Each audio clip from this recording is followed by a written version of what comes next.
There's a reason that money feels hard, and it's probably not what you're thinking. Honestly, it's almost never about the math. I got to thinking at work today. There are actually 5 stages that people go through before they really feel in control of their money. I'm not talking about wealth, just control. Wealth comes later. Most people get stuck in the same stage for years. So as you watch this, figure out which stage you're in. If you feel like sharing, drop it in the comments. I'd really love to see where you're at. Alright, let's get into stage 1. I call stage 1 the fog. This is where Mike lives. Mike isn't dumb, he's just overwhelmed. He knows something feels off and he's thinking, why is there so much month left at the end of the money? He gets stressed often, avoids looking at his bank accounts, and he hopes that things will just magically work out. He's the proverbial ostrich with his head in the sand. This was me. I worked hard, extra hours, even weekends. And I finally realized my money stress wasn't just about the dollars, it was about uncertainty. I realized that no one was coming to save me. I had to make some real choices, because nothing changes until you're willing to look. This stage is appropriately called the mirror, and it's where Sarah is. Most people think this stage is about numbers, but it's not. It is about courage. This is where Sarah says, okay, I'm finally looking. She pulls her statements, lists her debts. She looks at all of her expenses, and she figures out her income. All of it. She's a little surprised and honestly, a little embarrassed because she's avoided it for so long. And it just feels overwhelming. Unfortunately, this is where most people stop. But here's the difference. She's not beating herself up. Things are what they are. But she's decided she's ready to fix it. Man, I've been through this stage more than once. Things change and life happens. Sometimes you need a reset. But here's the real truth. Looking alone will not change anything. Control only starts when you decide what happens next. Stage 3 is called the grip. This is the moment you've had enough of living on a financial roller coaster. You decide, I'm going to fix my money.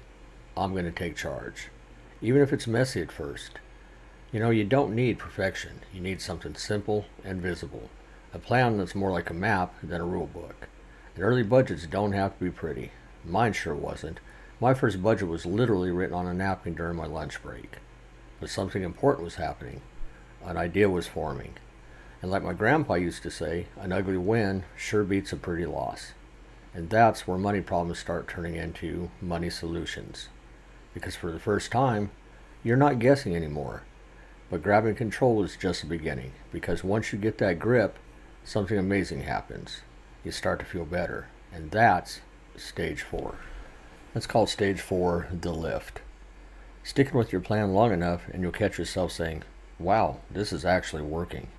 You start having fewer surprises. Small wins stack up and confidence replaces anxiety. You stop hiding from tomorrow and you start looking forward to it.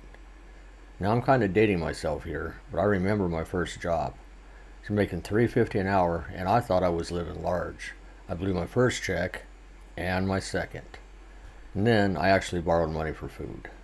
But that's when my dad sat me down and he gave me a reality check. He helped me build a simple plan. One that still let me enjoy life, but made sure that my bills were always paid and that I wasn't living on ramen before payday.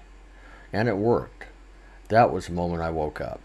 That's when I stopped surviving and started seeing a future.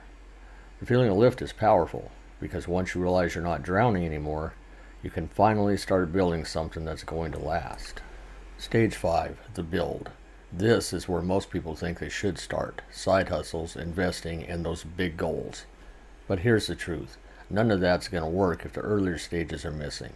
The build only works when you have a solid foundation, because then you're not just chasing money out of panic.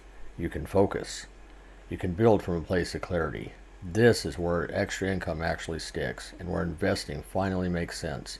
And this is where freedom stops becoming an idea and it becomes visible.